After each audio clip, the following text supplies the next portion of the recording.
Imagine a typical working day for like a 40-something, 50-something working individual. You send your kids to school or college in the morning, sort out the home, breakfast, etc., rush to work. Work tends to be busy. Somewhere in the middle, you get a call from your father saying he has some online banking issue that he needs help with. So you try to explain it to him over the phone, but that doesn't really work. And you say, fine, I'll come on the weekend and do it.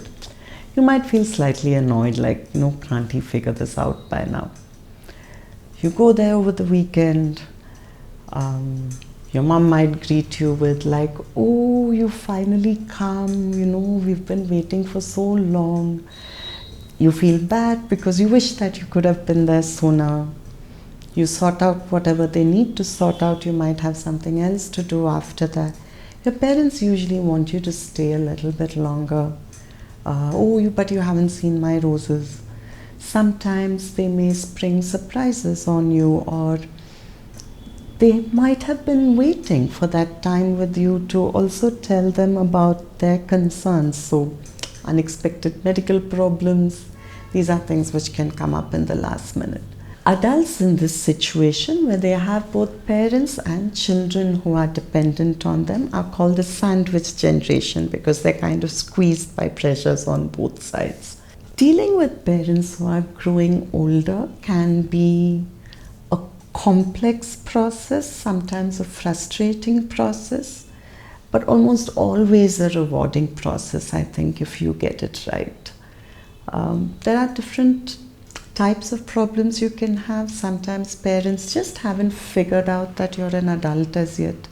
So they continue to treat you like a kid, give you instructions, give you advice, feel bad or feel angry if you don't take that instruction or advice. Parents can sometimes, at this stage in their life, end up feeling quite sad or dispirited or low. They may want to withdraw from things. They may not really want to take responsibilities, go out, do stuff. I remember one old client saying that, why can't my children understand? They want me to be happy. I'm happiest when I'm at home and reading a book. I don't want this life that they want for me. But sometimes it's more than that. It is that you actually feel low because you're not working, you're not doing anything, you're not feeling productive.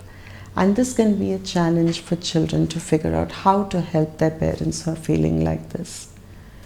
Sometimes parents can also be fiercely independent and they want to do everything that they always did, which can feel a bit risky and which can feel a bit scary, especially if they don't want to give up their driving licenses or say, why?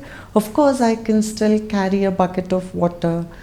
And for children it's difficult to know, really how to negotiate that or draw the line.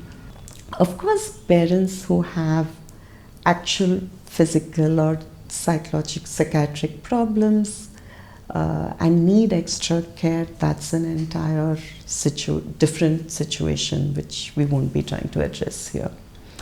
Parents also can have difficulties with their children at this stage.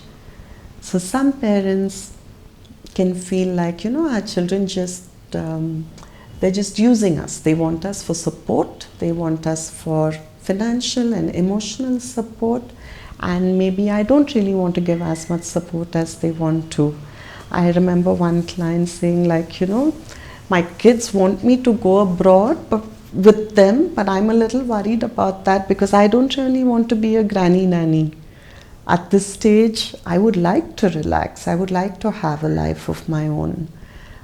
And children may not necessarily get this because we are used to thinking of our parents as our resources. Sometimes parents feel hurt by the indifference of their children, that they hardly bother, they hardly call, they hardly come, they hardly get in touch. And sometimes children can be actively abusive or exploitative as well. And unfortunately we've had to set up legal cells for the protection of elderly who've been abused. So both children and parents can struggle with this particular relationship. First, I think for both to accept the reality, accept and respect each other's life cycle stage. For children not to feel abandoned by parents who are growing older, for parents not to feel emasculated by children who are at the end of the day trying to help. For parents to respect that their children are adults. And for children also, I think, equally to respect that their parents are adults and that everybody sort of gets to make their own decisions. The second thing is to find ways of showing caring and remaining connected. Even where you may not have the same amount of physical time that you had, there are other ways of being connected. I find that, as my father is growing older and he's losing his hearing, we text each other a lot now, and that works fairly well. So there are different ways in which you can stay connected. I think it's important also to include the entire family, including the children, in the whole caring and connection. It's everyone's responsibility to look after the elderly, not just that one designated child, and the more it becomes a community thing, the better it is. Getting professional help, whether it's in the form of nursing care if they need that, or medical or psychiatric help if it's like a depression, Alzheimer's kind of thing. Getting the help of professionals can be useful, and I think there are fairly decent resources available for that as well. And I would say, especially for children abroad, I think that this is a particularly difficult situation because you're not physically there and you want to take care of your child, and I find many times what they do is they try to remote control their parents' existence, which the parents resent a fair amount. So I think trying to be there for your parent more than sort of trying to control or guide would probably be useful.